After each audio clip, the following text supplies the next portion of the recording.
Глава 1. Мертвая земля.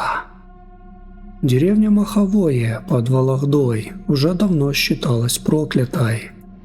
Если взглянуть на нее со спутниковых снимков, она кажется случайным серым шрамом посреди бескрайней тайги и верховых болот. Дорога туда – это узкая, разбитая лесовозами грунтовка, которая весной и осенью превращается в жидкое месиво. После 2019 года там почти никто не жил, только несколько упрямых стариков, которые наотрез отказывались уезжать, несмотря на отсутствие электричества в зимний период и отрезанность от внешнего мира. Я приехал туда в октябре 2025 года. Осень в тот год выдалась на редкость промозглой, затяжной, с липкими туманами, которые по утрам намертво склеивали горизонт.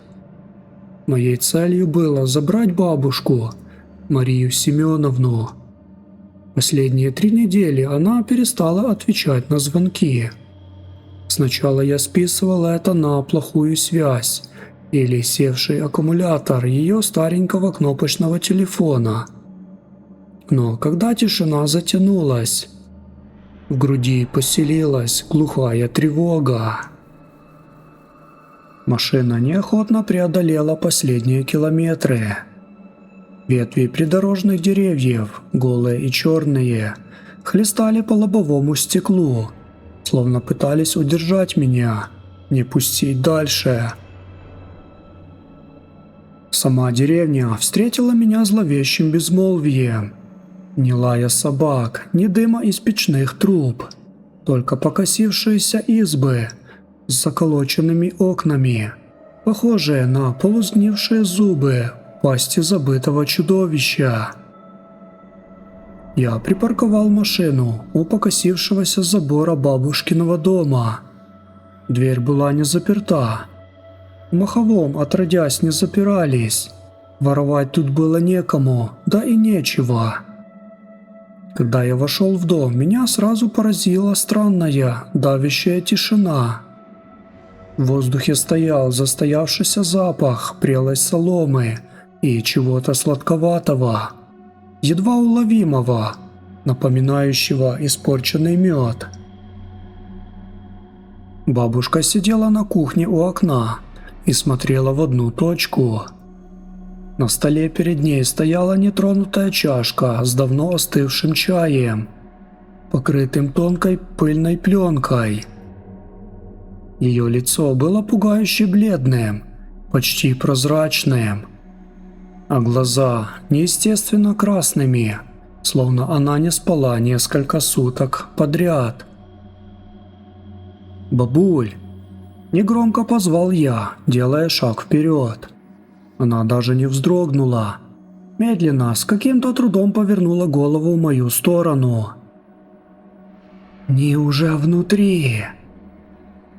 Тихо, почти шепотом сказала она. Ее голос показался мне чужим, бесцветным. «Не шуми! Они не любят громких звуков!»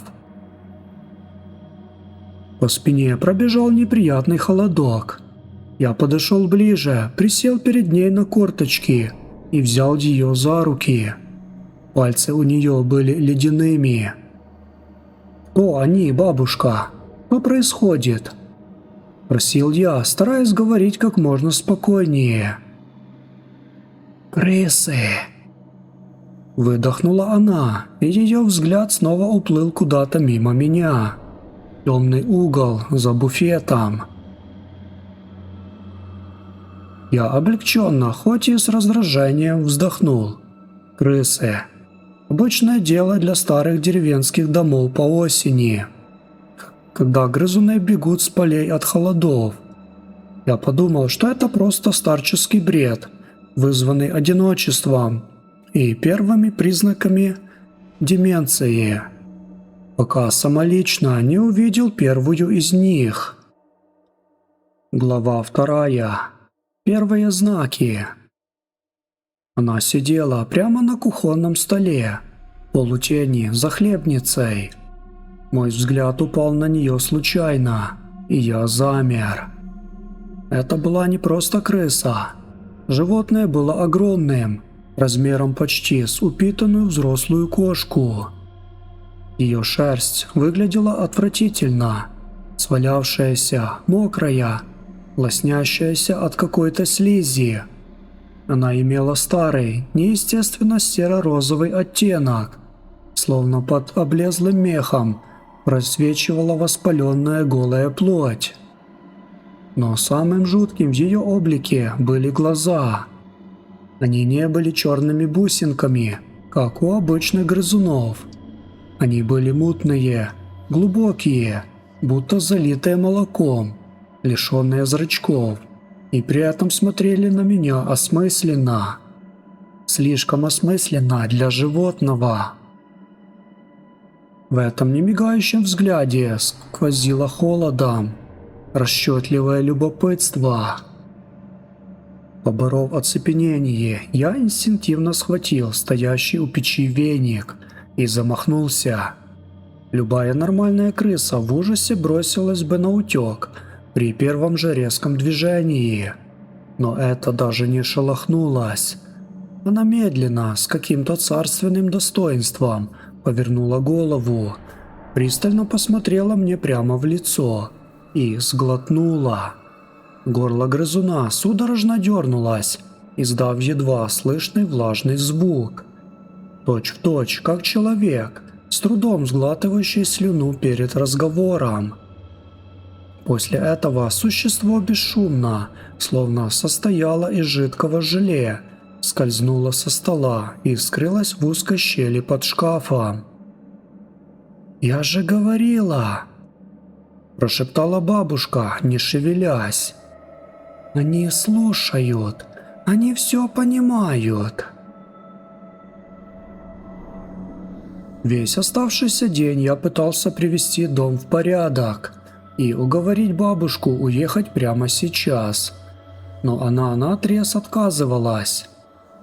Она впадала в тихую истерику при любой попытке вывести ее во двор. Цеплялась за дверные косяки своими высохшими пальцами и твердила, что дорога не отпустит. В конце концов, устав от споров и решив, что утро вечера мудренее, я уложил ее в спальне, а сам устроился на диване в зале. Ночью началось то, что окончательно разрушило мои иллюзии о простом нашествии грызунов.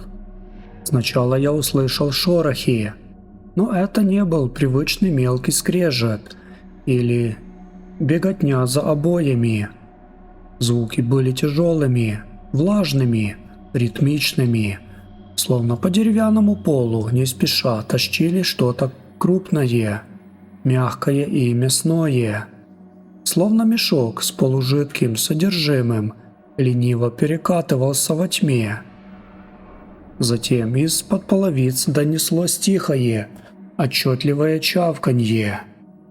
Оно раздалось прямо под тем местом, где стоял мой диван. Словно кто-то с аппетитом, причмокивая и шумно втягивая воздух, жевал сырое волокнистое мясо прямо под досками. Я лежал, уставившись в темный потолок, боясь даже вздохнуть, а звук становился все громче, заполняя собой всю комнату. Мне казалось, что доски пола под моей спиной слегка вибрируют в такт этому тошнотворному пиршеству. Глава 3. Розовая слизь. Утром дом встретил меня тяжелым, удушливым запахом. Это был густой, сладковатый аромат гнили, смешанный с запахом сырого подвала и болотного ила. На секунду мне показалось, что в доме где-то прорвало канализацию, но реальность оказалась куда страшнее. Я поднялся с дивана, чувствуя сильную головную боль, и пошел проверить бабушку. Ее в спальне не было. Постель была аккуратно заправлена, но на подушке осталось влажное серое пятно. Я бросился искать ее по дому и нашел в холодных сенях.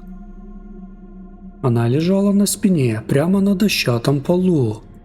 На ее неподвижном теле копошились крысы. 3 огромные лоснящиеся твари. Они не кусали ее, не рвали одежду. Они вели себя куда более противоестественно. Животные медленно, почти нежно ползали по ее лицу, шее и груди, прижимаясь своими влажными розовыми мордами прямо к ее бледной коже, будто впитывая что-то или втирая в нее свою невидимую субстанцию. Из ноздрей и уголков губ бабушки, а также из ее ушных раковин, медленно текла тонкая полупрозрачная розовая слизь, похожая на подтаявшее клубничное желе. Крысы жадно слизывали ее, время от времени замирая и содрогаясь всем телом.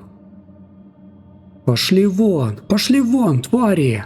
– дико закричал я, хватая попавшуюся под руку швабру. Я начал яростно бить по полу, пытаясь отогнать их, но они не испугались.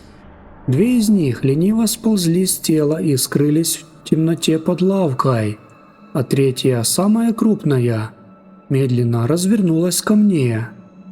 Она приподнялась на задних лапах, уставившись своими молочно-белыми глазами прямо в мои зрачки.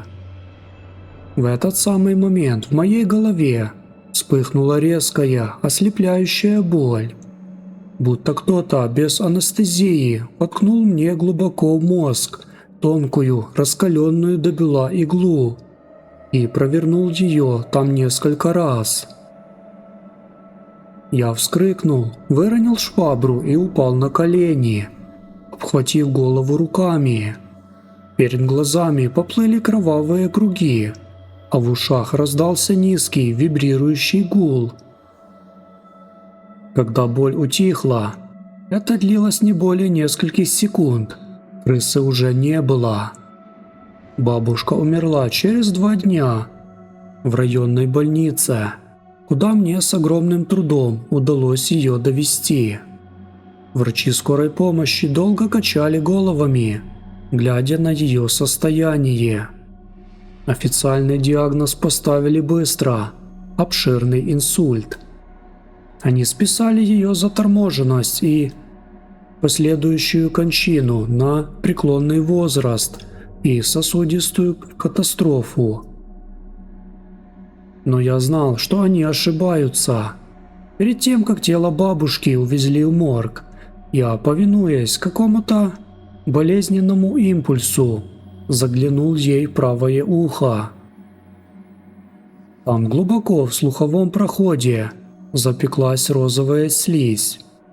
И в этой слизи при слабом свете больничной лампы я отчетливо увидел, как внутри слухового канала что-то крошечное, тонкое и розовое медленно ритмично шевелится, словно слепой червь, ищущий выход наружу.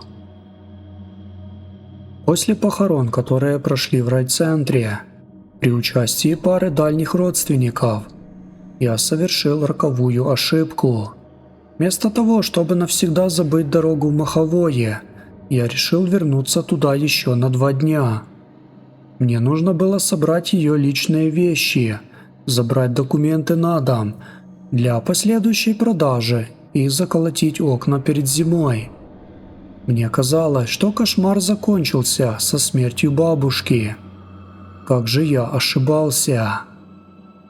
Глава 4. Жители Махового. К моему возвращению деревня изменилась.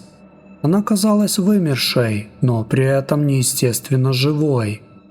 Крысы буквально заполонили Маховое. Они больше не прятались по углам, и они не вели себя, как нормальные дикие грызуны. Не бегали суетливыми стаями, не пугались шагов. Их движения были медленными, размеренными, скоординированными, словно они подчинялись какому-то единому, невидимому центру управления. Они лезли изо всех щелей, уверенно выходили из подвалов заброшенных изб, чинно шефствовали по заборам, проникали в жилые дома через любые вентиляционные отверстия и рассохшиеся стены. И самое жуткое, что я начал осознавать с каждым часом пребывания там, они больше не ограничивались подпольем, они проникали в людей. На второй день моего пребывания я вышел на улицу, чтобы набрать воды из колодца.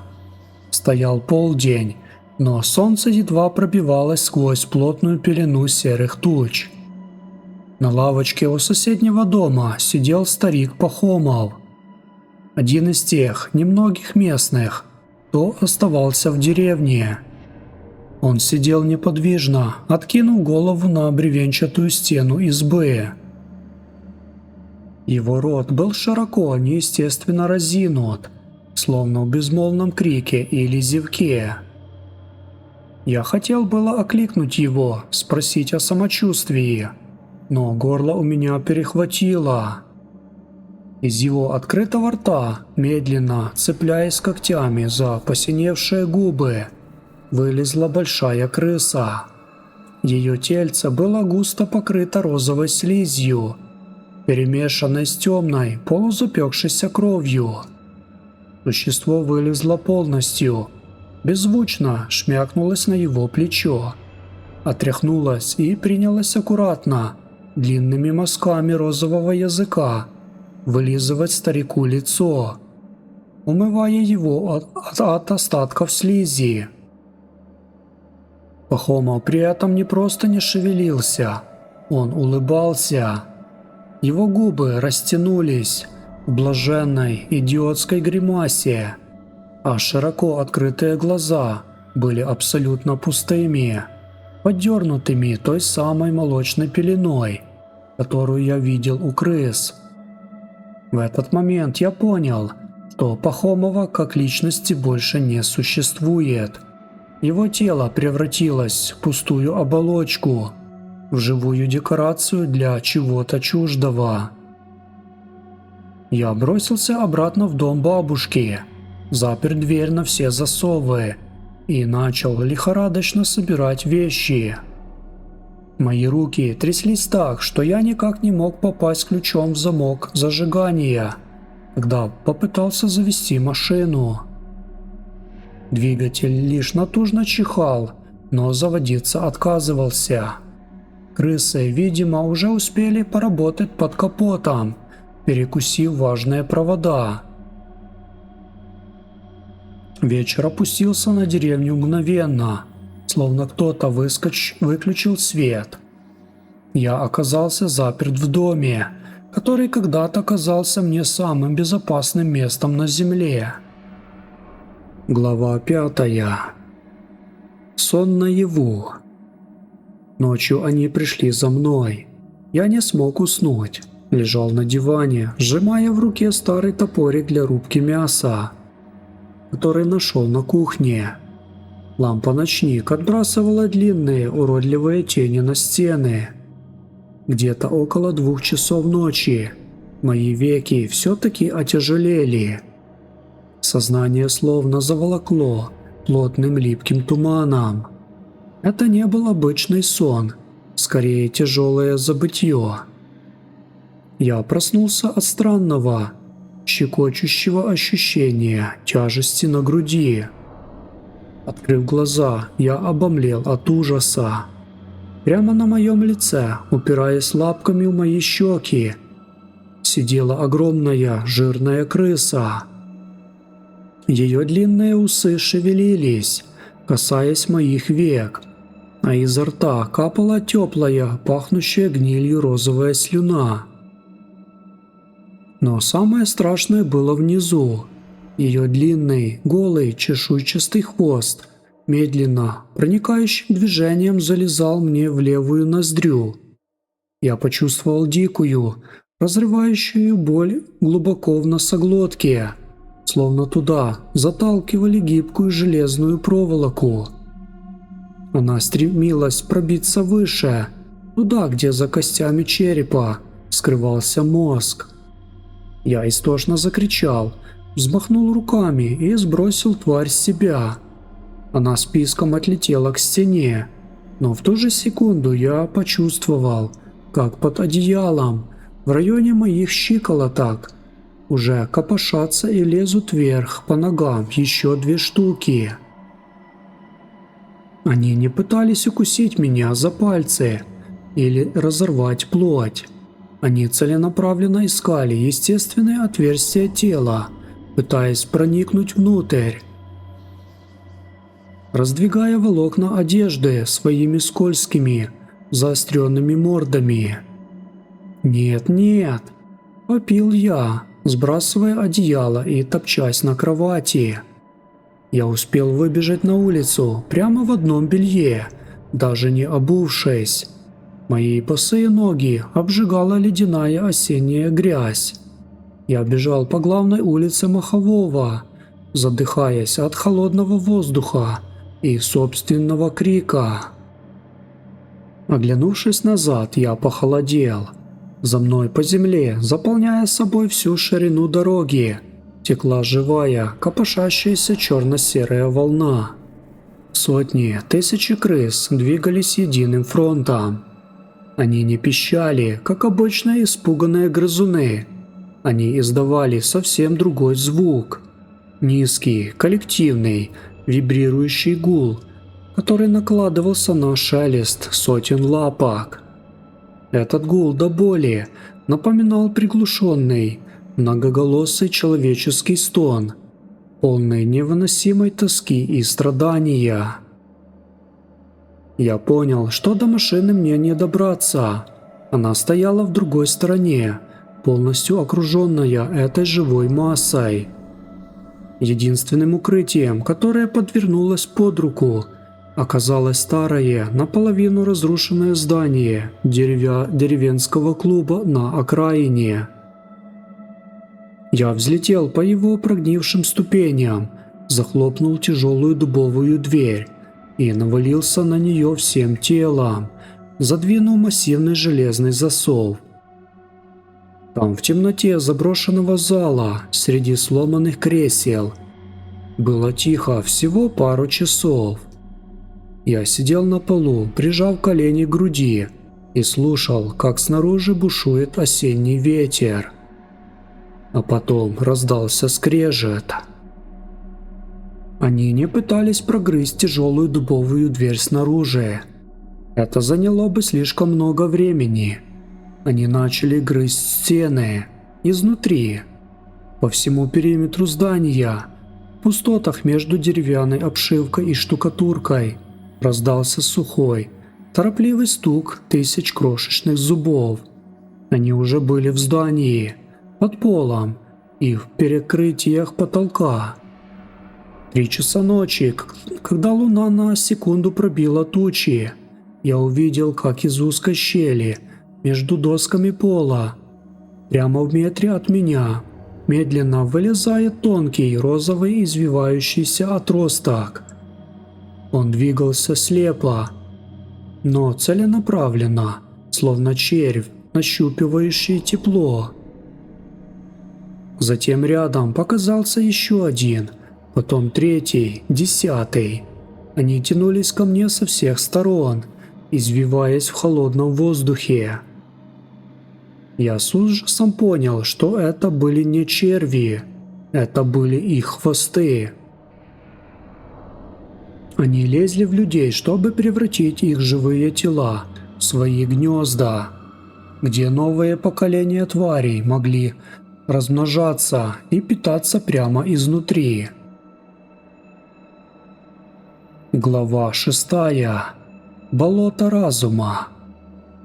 На рассвете, когда гул за стенами клуба немного утих, я предпринял отчаянную попытку спастись. Мой разум отказывался принимать происходящее, требуя бегства любой ценой. Я выбил окно в задней части клуба, выпрыгнул в сырую траву и, превозмогая боль в изрезанных ступнях, побежал к окраине деревни. Там у околицы стоял старый заброшенный трактор. Каким-то чудом в его баке осталось немного топлива, а в кабине лежали ключи. Трактор завелся с оглушительным ревом, распугивая скопившиеся в траве серых тварей. Я рванул по единой дороге, ведущей прочь из этого ада. Но далеко уехать мне не удалось. Буквально через 50 метров за околицей дорога резко оборвалась. Там, где еще вчера лежал твердый, хоть и разбитый грунт, теперь простиралось бескрайнее, хлюпающее черное болото, покрытое редкими кочками и гнилой ряской. Проехать здесь было невозможно даже на тракторе. Я заглушил мотор и в отчаянии уставился на эту жижу. Как дорога могла превратиться в топь за одну ночь? В Маховом не действовали законы обычной географии. Деревня закрыла свои границы. Она больше не отпускала тех, кто соприкоснулся с ее тайной. У меня не оставалось выбора. Измученный холодом, голодом и наступающим безумием, я вернулся назад в бабушкин дом. Глава 7. Слияние. Сейчас я сижу за тем самым кухонным столом в бабушкином доме. Идет уже 4-й день моего добровольного заточения, или 5-й. Время потеряло для меня всякое значение. По моим ногам, укрытым старым шерстяным пледом, лениво ползают крысы. Их здесь много, штук 10 или 15 одновременно. Я их больше не гоняю.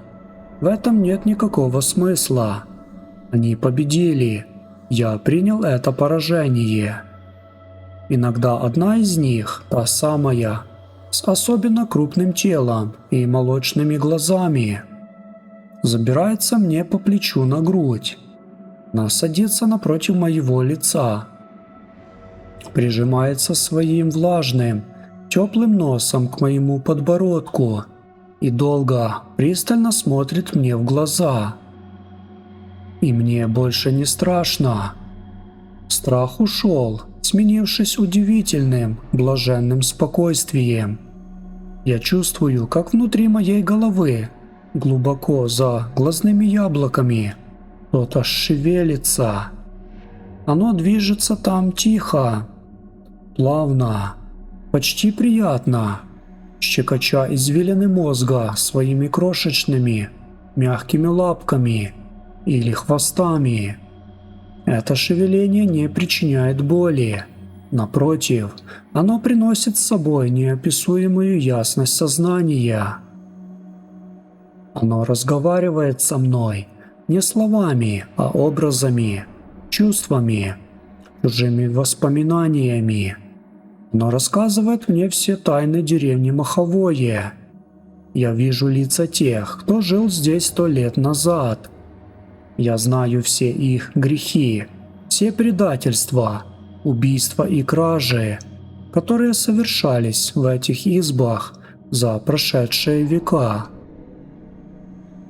Все то, что люди так отчаянно хотели забыть, закопать поглубже в землю, теперь живет во мне. Каждая крыса – это живой архив, это носитель памяти этой проклятой земли. И теперь я становлюсь частью этого архива. Если ты, случайный путник, когда-либо окажешься в районе Вологды и увидишь на старой карте название Маховое, умоляю тебя, проезжай мимо, не останавливайся здесь на ночь, даже если твоя машина сломается.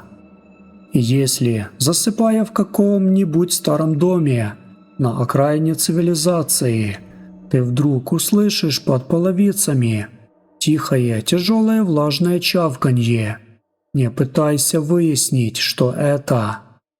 Не ищи веник или фонарик, просто беги. Беги босиком, бросив все вещи, не оглядываясь назад. Потому что эти крысы не едят мясо, им не нужны твои припасы. Они забирают тебя изнутри, они забирают твою память, твою душу, твои мысли, заменяя их своим коллективным вечным разумом.